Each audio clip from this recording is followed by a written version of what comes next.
personnes. Parce que les militaires ont aussi des problèmes. Il y a problème de confiance et tout ça. Et donc, parfois, nous voyons comment ils se font assassiner, ils se font tuer. Malheureusement, c'est parmi les populations, justement, qu'il y a des complicités et on arrive justement à les avoir.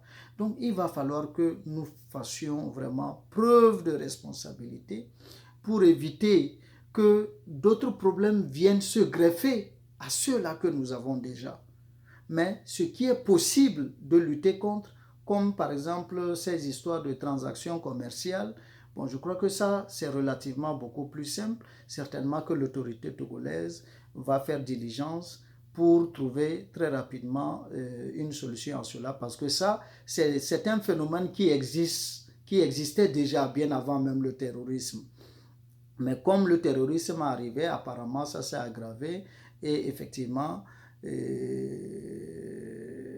ça serait bien que l'autorité puisse quand même taper du poing sur la table pour éviter que certains ne puissent profiter de la situation pour encore faire beaucoup plus mal à nos populations. Or, c'est une population en réalité homogène, parce que quand vous prenez, même c'est depuis Fada, hein, en revenant jusqu'au Togo et jusqu'à, c'est-à-dire toute la région des savanes, et vous rentrez par le Ghana, c'est une population homogène.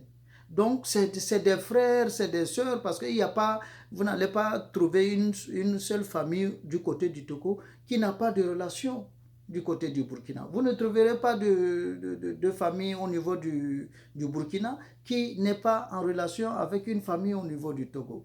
Donc, nous avons déjà un problème très sérieux, très épineux à régler. Prions pour nos soldats, prions pour nos autorités afin que des solutions vraiment puissent être trouvées contre ce terrorisme-là.